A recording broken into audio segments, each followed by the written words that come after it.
Hi guys, today we're going to make chocolate cupcakes. This video is going to be a little long because I'm going to include small details which would even help a beginner to bake perfectly. So trust me, this is going to be no fail recipe provided you follow every small detail which I mentioned to you in this video. So let's get going. First and foremost, while baking, all your ingredients should be at room temperature.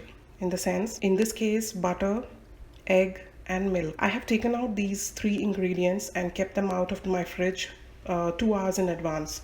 So none of your ingredients should be cold enough, but they have to be under room temperature. So let's start and have a look at all the ingredients that is required. So this is my butter. So this is about 250 grams of unsalted butter. Back in India, I used to use Amul unsalted butter. I would recommend that. So this is the sugar. Preferably it has to be a fine sugar. In case you do not have fine sugar, all you need to do is just pulse your sugar in mixer. Sugar would be about 400 grams. Then you have Maida. Maida would be around 320 grams. And then cocoa powder, that would be 60 grams. And we're going to take 4 eggs and 2 cups of milk and 2 teaspoons of baking soda and 1 teaspoon of baking powder and 2 teaspoons of vanilla essence. Not to worry friends, I am going to share all the ingredients and the quantity in the description box. So next step would be to measure all the ingredients and sieve them. So the dry ingredients, that is the flour, cocoa powder and the baking soda and baking powder, all the 4 of them have to be sieved before you use it. This is just to avoid any lumps in the flour and cocoa powder. This is how I sieve the dry ingredients. Basically into a big mixing bowl, I put in the dry ingredients and start to sieve. You can even spread a paper and do it over it. I finish sieving the flour and I hope you guys can see once I'm done sieving the cocoa powder, you can just see how many lumps are there. Do not discard this, instead use a spoon and just press it down and it would pass through the sieve. And next is the time for baking soda and baking powder to get sieved. Once you're done sieving all the ingredients, just give it a good mix. This will just ensure all the ingredients are incorporated. So our next step would be to beat the butter. We will be beating this butter for about 2 minutes or approximately 3 minutes. You can very well see that the butter is yellow in color, and we need to beat it until it becomes light, fluffy and slightly whitish in color. So I'll do that and I'll show it to you. I'm using this beater. So now you can see that the butter has become a little light and fluffy, and it's also turning whitish. And now is the time to add all the sugar into it. And once again we would beat for about 2 to 3 minutes until both the sugar and the butter gets mixed well. So I have beaten the butter and sugar mixture, and this is how it looks. And now it's the time for the dry ingredients to go in. Keep adding them little by little and beat it using the beater. So I shall do that. So I've added all the dry ingredients and mixed it. It might look a lot of lumps, but then as and when you add the egg and the milk, it's all going to become smooth, get the right consistency. So next is the time to add the eggs. Never add all the eggs at a time. They're supposed to be added one at a time. And also don't add the egg directly into this mixture. What I generally do is I break open the egg in another bowl and I check if the egg is good and it's not stale. In case it is stale, you can discard this one single egg here itself. But in case if you break the egg into this mixing bowl, you might find that the egg is stale. You might have to discard this entire mixing bowl mixture. So it's better to always break open your every single egg in another separate container, check for any contamination, and then add the egg into the mixing bowl. So I'm going to add one egg at a time and beat it with the beater, and I'll show you once I'm done adding all the 4 eggs. So I've added all the 4 eggs and given a good beat, and this is how it looks like. Now is the time for the milk to go in. I would be adding 2 cups of milk. Here there's just 1 cup. Once I add in 1 cup, I'll add in another cup. To remind you, this is just plain milk right out of the bottle. I haven't boiled the milk and chilled it. It's just raw milk out of the bottle. You can use any milk, whether it's full fat, low fat, skimmed milk, anything. It's up to you. So I've added the milk, 2 cups of milk, and given a good stir. And this is how it looks. This is the consistency that we were looking for, and we have achieved it. So now, okay, and the last ingredient to go in would be 2 teaspoons of vanilla essence. I'll add that and mix it again. And in the meanwhile, before we assemble it, we'll have to start preheating the oven. So I've connected the oven. I have a gas oven. So let me just give you a slight idea about how to go about baking. So every oven would have these settings in it. So we are supposed to preheat the oven at 180 degrees for about 10 to 15 minutes. So I've already started my preheating here. So you can see that I have kept it at the lower element heating. So here for baking, generally we turn on the lower element, and since for this recipe it demands 180 degrees, I've set it at 180 degrees. And we would be placing the trays, the cupcake trays, in the middle rack, the center rack.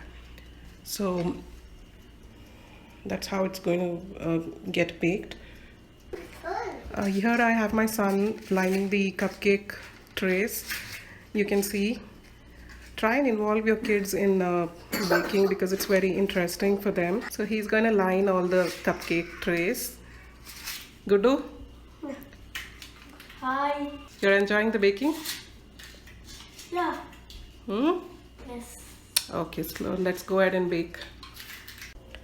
So I've poured in the batter into the cupcake tray, and there's one tray there and another here. And a small tip, always fill 3/4 of the cupcake liner. Do not fill it up to the brim because the cake would rise, and if you fill it up to the brim, the batter, if you fill it up to the brim, your cake, once it gets baked, it would overflow. So always ensure you fill it 3/4 of the cupcake. And once you're done filling all the cupcake liners, give it a good pat. Do it with both your hands. Pat it this way. This is to ensure that there aren't any air bubbles in the batter. So now it's the time for the trays to go into the oven.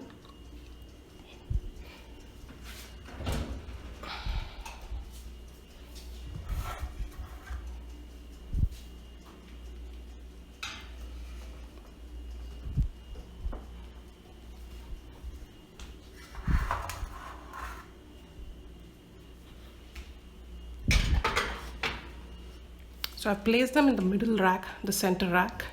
I'm shutting it down, and it's at the same 180 degrees. I'm going to set it at for about 25 minutes. So I've set the timer to 25 minutes. It should be done by then. In the meanwhile, a small variation. I'm halfway through with the batter, but then my son is a big lover of chocolates, so I'm going to add in some chocolate chips to the remaining batter. Be generous, add any amount that you would like. So this becomes your chocolate chip muffins or cupcakes. So give it a good mix and pour it into the cupcake mold, and we'll bake it in the next batch. Actually, I'm baking a huge batch of cupcakes. So in case you do not want to bake these many cupcakes, this would yield probably about 40 cupcakes. So in case you do not want to bake these many cupcakes, it's simple. Go ahead and half all the quantities blindly. Follow the same recipe, and that would yield half of the cupcakes what is going to be, what it's going to yield for me. So I'll let you know in the end as to exactly how many cupcakes did this batter yield for me. So let's wait for another 25 minutes and check out as to how the cupcakes come out.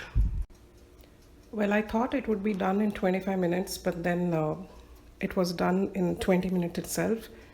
The best trick to check if the cupcakes are done is to insert a toothpick. Here I have a toothpick. Insert a toothpick right in the middle of the cupcake and remove it and check if there's any batter sticking to it. As you can see, there's nothing sticking to this, so that implies it's baked perfectly. You see that? So now it's time to put in the other two trays. I was right, it yielded me exactly 40 cupcakes. These are the ones with the chocolate chips in them. You can even top a few chocolate chips on this, but I'm not going to do that for the simple reason that I'm going to frost all these cupcakes. So it would be too much of a sugar, as it is, there's a lot of sugar going into it. So come on, let's put these trays into the oven now.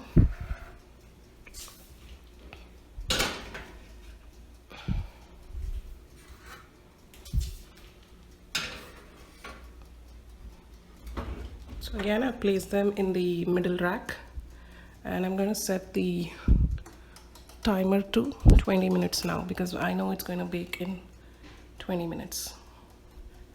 And the temperature is the same, 180 degrees. So let's wait for another 20 minutes for that batch to get baked. Aren't they yummy? They taste still better with the frosting. It's ideal to pack for your kids' snack box, lunch box.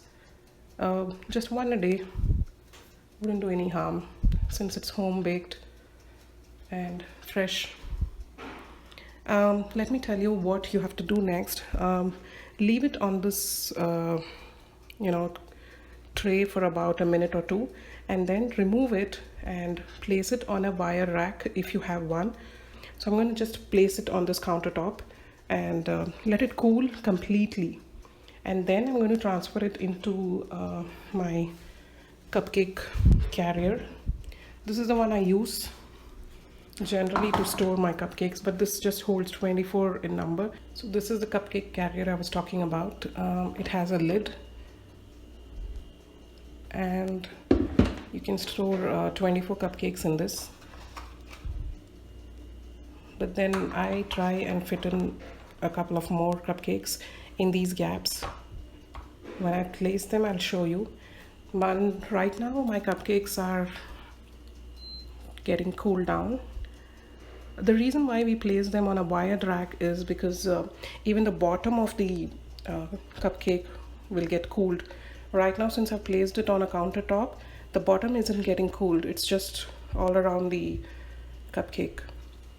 So if you have a wired rack, it's better. I would suggest that, being a beginner, you go ahead and bake half the quantity, that is about 20 cupcakes, for which you just need to follow the same recipe, just that go ahead and have all the ingredients quantity. So go ahead and give it a try. Don't fear about going wrong, because I assure that if you have followed every small detail that I've mentioned, you are sure to get a good result out of this recipe. So guys, this is how I've arranged the cupcakes. I've just tried and fitted in between these gaps. So what I do is I just stack these trays, put the lid on, and I keep it in my fridge. The reason I keep in fridge is because it's damn hot here, and if you guys are going to keep it at room temperature, this would easily last for about 4 to 5 days. But then if you're going to refrigerate it, it would easily last a fortnight, though in my family it doesn't last that long. My kid and my husband eats it up well before a fortnight. So I just wanted to show you all how the cupcake has turned out. I'm just going to give it a slight press. You can see how fluffy it is, soft and fluffy. So guys, I won't be frosting it in this video because as it is, the video is too long. So do follow my channel, and I shall upload the frosting video soon. So go ahead and frost the cupcakes as well, or you can eat it as it is. Ones with the chocolate chips are also there, so I'm going to frost those as well. But if you want to keep it plain, you can do that as well. So guys, I hope you all like this video. Do try it out and let me know if you have any issues with it in the comments. I shall definitely reply. Thank you. Bye bye.